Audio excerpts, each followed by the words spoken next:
Hello students, welcome to Study Hub. Students, जो आज हम थ्योरी करेंगे वो है cognitive development theory by Jean पियाजे। बच्चे, बड़ी इंपॉर्टेंट थ्योरी है। इसमें हम क्वेश्चंस करते हैं। Let's start. बच्चे, अगर आए जीन पियाजे थ्योरी का नाम क्या है तो आंसर है कॉग्निटिव डेवलपमेंट। पहले तो ये इंपॉर्टेंट क्वेश्चन है, कई बार आ सकता है। कॉग्निटिव डेवलपमेंट थ्योरी किसने दी थी? तो उसका आंसर है जीन पियाजे। एक तो ये याद रख लेना। इसको ज्ञान संबंधी विकास का सिद्धांत भी बोलते हैं। और term cognitive is related to person consciousness of his mind.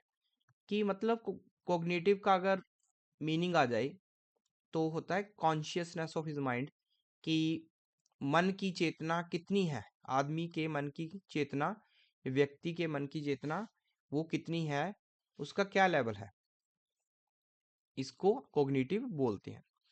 फिर आती है इसमें कुछ थ्योरी में टर्म्स, जैसे ये आ रहा था क्वेश्चन, जेनेटिक एपिस्टेमोलॉजी वर्ड है जो ये वाला, और डेवलपमेंट थ्योरी ऑफ नॉलेज भी कहते हैं इसको। ठीक है जी। अगर आए जेनेटिक एपिस्टेमोलॉजी जो है, ये टर्म्स किसने दी थी? तो उसका भी आंसर क्या है? जीन पियाजे। और किस थ्योरी में? कॉग्निटिव डेवलपमेंट थ्योरी में ये कंसेप्ट दिया था। और जेनेटिक एपिस्टेमोलॉजी को और क्या बोलते हैं student? Developmental theory of knowledge. ठीक है जी। ज्ञान का विकास के साथ रिलेटेड सिद्धांत। और बच्चे, वेरी इंपॉर्टेंट, ये क्वेश्चन आ गया था, एपिस्टेमोलॉजी का मतलब क्या है? तो स्टूडेंट उसका आंसर है नॉलेज, ज्ञान। अगर आ जाए एपिस्टेमोलॉजी का क्या भाव है, क्या मीनिंग है, तो आंसर है नॉलेज। कई बार ये क्वेश्चन आ रहा है। जीन पियाजे की थ्योरी का दूसरा नाम क्या है? तो आंसर है developmental stage theory. Developmental stage theory. Next student करते हैं। आगे है बच्चे, बात करें तो इस थ्योरी में एक और टर्म है बच्चे, वो है स्कीमा। स्कीमा स्कीमा जो वर्ड है, जो शब्द है, ये भी जीन पियाजे की थ्योरी में दिया हुआ है। इसका क्या मीनिंग है? स्कीमा एक मेंटल मॉडल है जो लोगों के पिछले अनुभव और ज्ञान के आधार पर जानकारी को कैटेगरी में ऑर्गेनाइज करके दुनिया को समझने और समझने में मदद करता है। बच्चे, आप ये पूरी लाइन याद कर लो। It is a mental model, मतलब ये एक दिमाग का, हमारे दिमाग का क्या है? एक मॉडल है बच्चे, राइट। जो क्या मदद करता है? एक व्यक्ति को interpret and understand the world, कि जो विश्व में, जो वर्ल्ड में कुछ भी हो रहा है उसको समझना, ठीक है, उसको अपने अनुसार डालना। और जो जितनी भी नॉलेज है, इंफॉर्मेशन इनटू कैटेगरीज, और उन पास्ट एक्सपीरियंस एंड नॉलेज, जो पिछला भी, जो बच्चे ने पास्ट में जो सीखा होता है, उसके अनुभव को, किसी भी चीज को अंडरस्टैंड करना, ठीक है, उसको इंटरप्रेट करना, ये है स्कीमा का मीनिंग।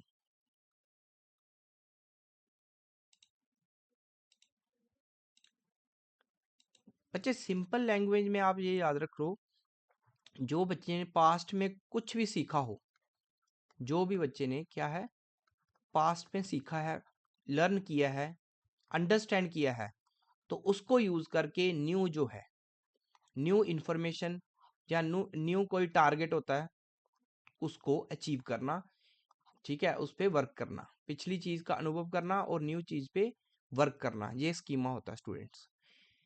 नेक्स्ट एक और वर्ड है जो इस थ्योरी में है, वो है अडेप्टेशन। अडेप्टेशन स्टूडेंट देख लो पढ़ के, क्या है बच्चे? अडेप्टेशन देखना जरा, इसमें क्या है?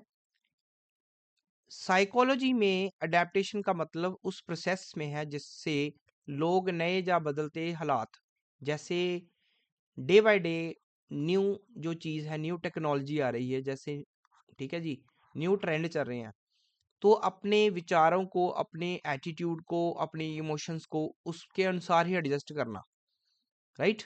मतलब न्यू जितना भी फैशन है,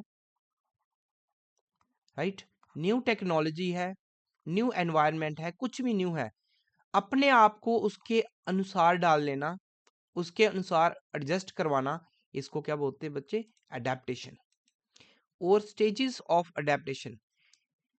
अडेप्टेशन की स्टेजेस हैं, पहले है असिमिलेशन, फिर है अकोमोडेशन, थर्ड है इक्विलिब्रियम, राइट। तो पेपर में ये भी आ सकता है कि अडेप्टेशन की क्या क्या कौन सी स्टेजेस है। असिमिलेशन ऑप्शन में आ जाएगा, अकोमोडेशन भी होगी, इक्विलिब्रियम भी होगी, जो मतलब फोर्थ होगी वो इसमें नहीं दी होगी, वही आंसर होगा कि उसमें पूछा कि अगर नहीं कौन सी नहीं है तो ये याद रखना, ये आती हैं अडेप्टेशन में, राइट। असिमिलेशन क्या बच्चे, ये देखते हैं। इसका मतलब है कि मौजूदा योजनाओं में कुछ शामिल करना, मतलब जैसे प्रेजेंट में कोई स्कीम है दिमाग में, राइट। तो उसमें अगर आप माइंड में कुछ न्यू चीज, कोई न्यू आइडिया अगर आप उसमें ऐड करते हो तो उसको बोलते हैं असिमिलेशन करना। मतलब जो आपके माइंड में पहले हो प्रेजेंट स्कीम्स में, तो उसमें कुछ नई चीज एब्जॉर्ब करनी, उसको क्या बोलते हैं, असिमिलेशन। इसमें क्या होता है, how humans perceive and adapt to new information. बच्चे न्यू इंफॉर्मेशन को कैसे अडेप्ट करते हैं, स्वीकार करते हैं। एकोमोडेशन क्या होता है, मौजूदा ज्ञान को बदलना। जैसे माइंड में कोई पहले आपके कोई चीज चल रही है जहाँ पहले थी, राइट। जैसे सपोज करो कोई आप सम निकालते हो तो उसकी उसका कोई एक only one, you know only one method, ठीक है। तो आपने कोई और यूट्यूब से या किसी और सोर्स से उस सम को सॉल्व करने का न्यू मेथड, सेकंड मेथड सीखा, तो आपने क्या किया, उसको चेंजिंग एग्जिस्टिंग नॉलेज, जो आपकी पहली नॉलेज थी, पहला मेथड था, आपने उसको चेंज करके न्यू वाले से सॉल्व किया, तो वो होता है अकोमोडेशन करनी। आके देखो, accommodation is the cognitive process of modifying existing mental schemes. अपने मेंटल स्कीम्स को जो एग्जिस्टिंग थी उसको चेंज करना, मॉडिफाई करना, उसको क्या कहते हैं, अकोमोडेशन। नेक्स्ट है इक्विलिब्रियम। इसमें क्या है, जब असिमिलेशन और अकोमोडेशन दोनों में बैलेंस हो जाता है, इक्वल आ जाते हैं, right. Both make balance, right, and adjust the mind setup, तो इसको क्या बोलते हैं, इक्विलिब्रियम, राइट। नेक्स्ट है बच्चे कॉग्निटिव डेवलपमेंट, जो जीन पियाजे की अगर आ जाए पेपर में, ये भी आ जाता है कि जीन पियाजे की जो कॉग्निटिव थ्योरी है उसमें कितनी स्टेजेस है, तो आंसर है 4। वेरी वेरी इंपॉर्टेंट, ये काफी बार आ गया है और सिंपल सा क्वेश्चन है, आपको पता कि आंसर क्या है, 4 है। चलो लेट्स स्टार्ट कि पहली जो स्टेज है फर्स्ट, उसमें क्या क्या गिवन है, उसका नाम क्या है। पहला है, उसका नाम है सेंसरी मोटर स्टेज, संवेदी गतिशील चरण। बच्चे ये भी पूछा जाता है कि ये किस एज तक है, तो आंसर 0 से लेके 2 ईयर के बच्चे के बीच में ये स्टेज मिलती है। इसमें क्या आता है student, children learn about the world entirely through sense. देखो बच्चे को बोलना तो आता नहीं, ठीक है, वो सीखता भी है नहीं है ज़्यादा, क्योंकि उसको अभी उसने कुछ न्यू सीखा भी नहीं होता, बच्चा छोटा होता ना, तो अपनी सेंस, ठीक है, जो और फिजिकल एक्शंस के, जैसे टच करके, ग्रास पकड़ के, लुकिंग देख के, वो चीज़ों को क्या करता है, उसको सीखता है। बच्चे दुनिया के बारे में पूरी तरह से सेंस और फिजिकल एक्टिविटी से सीखते हैं। और इस सेंसरी मोटर में बच्चे एक टर्म आती है पेपर में, इंपॉर्टेंट, मैं स्टार लगा देता हूँ, ऑब्जेक्ट परमानेंस। वस्तुएं दृष्टि के ओझल होने पर भी अस्तित्व में रहती है। जैसे मान लो कि बच्चा है, छोटा बच्चा है, उसको उठाया है, तो वो अपने पेरेंट्स के साथ है, तो उसने कोई डॉग देख लिया, ठीक है, उसने डॉग देखा और पेरेंट्स से बोला, बच्चे वो देखो डॉगी या डॉग, तो उसकी 4 लेग्स हैं, राइट, और एक उसकी टेल है, 2 उसके कान है। तो बच्चे के माइंड में 4 लेग्स वाला जानवर जिसकी एक टेल है, कान है, राइट, और उसका जो वाइट ब्लैक जो भी कलर है, तो उसके माइंड में क्या आ गया, डॉग। ऑब्जेक्ट क्या आ गया, परमानेंटली उसके माइंड में छप जाता है स्टूडेंट्स। तो आपको ये भी आ सकता है कि ऑब्जेक्ट परमानेंस है जो किसकी थ्योरी में है, तो आंसर क्या है, जीन पियाजे की डेवलपमेंट थ्योरी में। और ये 8 महीने के अराउंड बच्चे के माइंड में जो जो ऑब्जेक्ट परमानेंस का आइडिया जो है ये बन जाता है।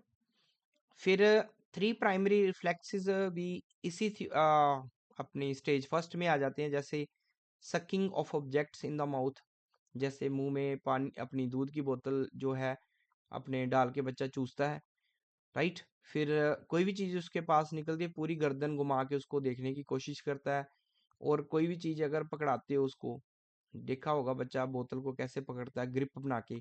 ये चीज़ें जो तीनों कौन सी, सकिंग करनी, दूसरा है कि आइज से देखना इधर उधर, ठीक है, गर्दन को थोड़ा बहुत घुमा के, थर्ड है कोई भी चीज को पकड़ना। तो ये 3 सेंसेस हैं, 3 रिफ्लेक्सेस है, किस में आती हैं, सेंसरी मोटर स्टेज में। बच्चे ये नोट कर लेना आप।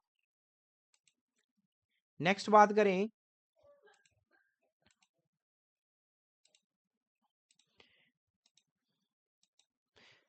दूसरी बच्चे सेकंड स्टेज है प्री ऑपरेशनल स्टेज, पूर्व संचालन इसको बोलते हैं।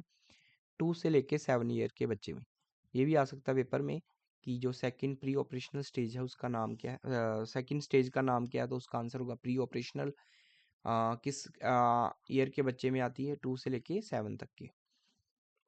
बच्चा बोलना स्टार्ट कर जाता है, आपको पता चली गया इस स्टेज में, ठीक है। स्टडी करनी जो ABC सारा प्रोसेस इसी स्टेज में स्टार्ट होगा। बच्चा अपने आसपास की चीज़ों को देख और समझ सकता है, लेकिन उसके बारे में कुछ नहीं कर सकता। बच्चे देख सकते हैं, सीखते हैं ज़्यादा से ज़्यादा इस स्टेज में बच्चे न्यू चीज़ें। चिल्ड्रन इस स्टेज में उसको ये भी पता चलता, एनिमल में थोड़ी सी ना पता चलना स्टार्ट हो जाता है कि डॉग में, कैट में, ठीक है, थोड़ा सा आइडिया हो जाता है। Children begin to use language and symbols to represent objects and experience, but they are thinking still egocentric and lacks logic reasoning. बच्चे एक तो ये टर्म याद रखना, इगोसेंट्रिक। पेपर में कई बार सीधा क्वेश्चन आ जाता है, इगोसेंट्रिक जीन पियाजे की कौन सी स्टेज में गिवन है। बच्चे बात करते हैं नेक्स्ट, मैंने इंपॉर्टेंट मार्क कर दिया, अगर आएगा इगोसेंट्रिक थ्योरी है, और सॉरी टर्म है, जे जीन पियाजे की किस पार्ट में गिवन है, सेकंड किस स्टेज में है, तो आंसर है प्री ऑपरेशनल। और ये भी आ सकता है कि लॉजिकल रीजनिंग की लैक, मतलब कमी, कि बच्चे में लॉजिकल रीजनिंग की कमी किस स्टेज में पाई जाती है, वो भी आंसर है प्री ऑपरेशनल। ईगोसेंट्रिज्म होता क्या है, it refer to the tendency to view the world primarily from one's own perspective, often failing to recognize that others may have different viewpoints। मतलब आ, इस इकोसेंट्रिक में बच्चा जो है उसका दृष्टिकोण, जो आउटलुक है, नजरिया है, वो उसके खुद पर केंद्रित है। मतलब वो खुद के बारे में जो सोच रहा है ना, ठीक है, दूसरों के व्यू पॉइंट उसके लिए जीरो हो जाते हैं। ये याद रखना। अक्सर यह पहचानने में विफल रहना कि दूसरों के अलग दृष्टिकोण हो सकता है। मतलब बच्चों के लिए दूसरों के आइडिया, दूसरों के विचार सारे जीरो होते हैं, उसका दृष्टिकोण अपने उसके ऊपर ही केंद्रित रहता है, इसको ईगोसेंट्रिज्म कहते हैं, राइट। फिर आता है एनिमिज्म, मींस एक टर्म है animism, means when a child can not recognise between living and non living things. बच्चे को, अगर ये भी आ सकता है एनिमिज्म क्या होता है, बच्चे को ये नहीं पता कि लिविंग कौन सी है चीज एंड नॉन लिविंग, किसमें जान है किसमें नहीं है, राइट। जैसे बच्चे को तार है, जैसे बिजली की, ठीक है, बिजली की करंट वाली तार है, प्लग वाला प्लग है, बच्चा उसको हाथ लगाएगा, उसको ये नहीं पता चलेगा कि इसमें करंट है या नहीं है, राइट। जैसे कैट है, बिल्ली आ गई कोई, या रैट आ गया, चूहा आ गया, हमें तो जैसे पता होता है कि इसको अगर हाथ लगाएंगे रैट को या कैट को, किसी चीज को, तो वो काटेगा, डर के काटेगा, है ना। तो बच्चे क्या उसको पकड़ना स्टार्ट कर देते हैं, कुत्तों को, अपने बिल्लियों को, ठीक है। तो उस प्रोसेस को क्या बोलते हैं, एनिमिज्म, जब उसको जीवित और निर्जीव चीजों में कोई ज्यादा पता नहीं चलता, उनमें डिफरेंस। नेक्स्ट इंपॉर्टेंट है इरिवर्सिबिलिटी। इरिवर्सिबिलिटी बच्चे क्या होती है, इस स्टेज में बच्चे को मतलब ये नहीं पता चलता, जैसे आपने बोल दिया ना, 4+3, हमने बोला 4+3, बच्चा कह रहा 4+3 ऐसे करेगा 1 2 3 4, राइट, 1 2 3, तीनों को प्लस करेगा तो आंसर आ गया 7। अगर हम बच्चे को पूछेंगे ना 3+4 क्या है, तो वो फिर दोबारा उसको कैलकुलेट करेगा। मतलब इरिवर्सिबिलिटी अभी तक उसमें डेवलप नहीं हुई स्टेज में, प्री ऑपरेशन में। तो इसमें भी आ सकता है कि इरिवर्सिबिलिटी जो उसका मीनिंग क्या है, राइट, कि स्टेटमेंट को रिवर्स कर देना, उसको उल्टा देना, उसके लिए जो इम्पॉसिबल होता है सोल्व करना। तो ये इरिवर्सिबिलिटी का कंसेप्ट किस में है, प्री ऑपरेशनल में। नेक्स्ट बच्चे अगली स्टेज है concrete operational. Again very important, concrete operational. Concrete operational stage, concrete परिचालन चरण जो है किस एज के बच्चों में है, 7 से लेके 11 तक के बच्चों के लिए, और ये है थर्ड स्टेज। पेपर में ये भी आ सकती है थर्ड स्टेज। बच्चे कई बार क्या होता है, मैंने 2017 आई थिंक 18 में पेपर क्वेश्चन आया था, उसने कहा था इसको ना एक क्रमवार लगाओ, इसको लाइन में लगाओ कि 4 स्टेजेस जो आगे पीछे दी थी उसको लगा इसको लाइन में, तो उसका आंसर था sensory, right, pre operational, concrete. आप ठीक है ऐसे, मतलब उसको लाइन में लगाना था, यही क्वेश्चन था, तो ये आपको याद होनी चाहिए। चलो इसमें देखते हैं क्या है, children develop logical thinking. Paper में ऐसे क्वेश्चन आया था एक बार, वो कौन सी स्टेज है जिसमें बच्चे, देखो मैं ऑब्जेक्टिव टाइप क्वेश्चन नहीं करवा रहा, मैं आपको डिटेल में चैप्टर करवाऊंगा, इसी में आपको सारा कुछ मिल जाएगा स्टूडेंट। तो इसको वीडियो को ज़्यादा से ज़्यादा आप शेयर करो, ठीक है जी। तो क्वेश्चन क्या था, आया था कि डेवलपमेंट लॉजिकल थिंकिंग, वो कौन सी स्टेज है जिसमें बच्चों में लॉजिकल थिंकिंग डेवलप होती है, and about concrete objects and events, ये क्वेश्चन था। तो आंसर क्या था, कंक्रीट ऑपरेशनल स्टेज। और कौन सी है, थर्ड स्टेज है जी जीन पियाजे की। Children tend to struggle with the abstract and hypothetical concept. बच्चे एब्स्ट्रैक्ट चीजें हैं जो हाइपोथेटिकल है, ठीक है, उसमें थोड़ी उनको दिक्कत आती है। ये भी आ रहा है क्वेश्चन, किस स्टेज में बच्चे ट्राई करते हैं एब्स्ट्रैक्ट हाइपोथेटिकल कंसेप्ट्स को सॉल्व करने में, पर उनमें काफी दिक्कत आती, परेशानी का सामना करना पड़ता है, तो वो कौन सी है, कंक्रीट ऑपरेशनल।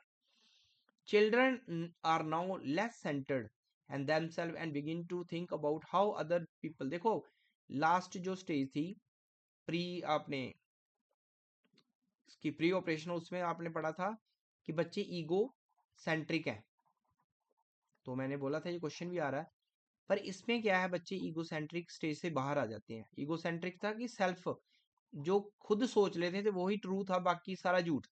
तो इस स्टेज में उनको थोड़ा सा बच्चों को समझ आ जाती है कि अगर बड़े कुछ, जो हमारे टीचर्स हैं, हमारे सीनियर है, अगर कुछ कर रहे हैं, वो बता रहे हैं, तो वो उनके अकॉर्डिंगली सही है, ठीक है जी। तो बच्चों में थोड़ी सी ये जो फीलिंग डेवलप हो जाती है, बच्चे अब खुद पर कम ध्यान देते हैं, वो दूसरों की सोच समझ पर को महसूस करना स्टार्ट कर देते हैं। They start solving mathematical problems by using building blocks and their fingers, ठीक है, हैंड की हेल्प से, ब्लॉक की हेल्प से।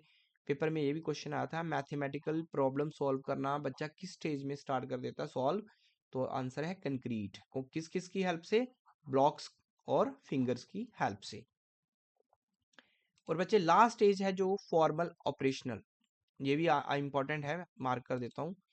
क्या क्वेश्चन आता है कि फोर्थ स्टेज, उसका नाम है फॉर्मल ऑपरेशनल स्टेज, किस साल के बच्चे, 12 से लेके बाकी 13-14 साल आगे चलता है इसका काम, एडोलसेंट। और adolescent develop the ability to think abstract and solve hypothetical problem. सीधा सा क्वेश्चन आएगा, किस स्टेज में एब्स्ट्रैक्ट लॉजिकल, जैसे लॉजिकल रीजनिंग होती है ना, जो डिफिकल्ट क्वेश्चन जिसमें थोड़ा माइंड ज़्यादा लगा के, ठीक है, ज़्यादा आइडिया लगा के, ज़्यादा अपनी इंटेलिजेंसी से सॉल्व होते हैं, उनको कहते हैं एब्स्ट्रैक्ट एंड हाइपोथेटिकल कंसेप्ट। ये किस स्टेज में सॉल्व करना स्टार्ट करते हैं बच्चे, फॉर्मल ऑपरेशनल में। Ability to use deductive reasoning, बच्चे क्या करते हैं, डिडक्टिव, देखो इंडक्टिव और एक होती है डिडक्टिव, ये चैप्टर मैंने करवाया हूँ दूसरी वीडियो में। तो डिडक्टिव रीजनिंग क्या होती है मैं बता देता हूँ, which involves drawing specific conclusion from general premises.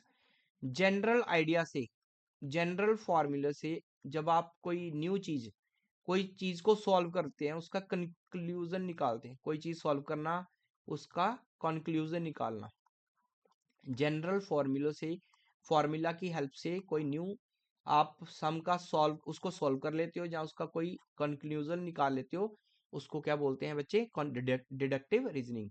तो ये थी हमारी 4 स्टेजेस और इसमें सारे इंपॉर्टेंट क्वेश्चन हमने कवर किए स्टूडेंट्स।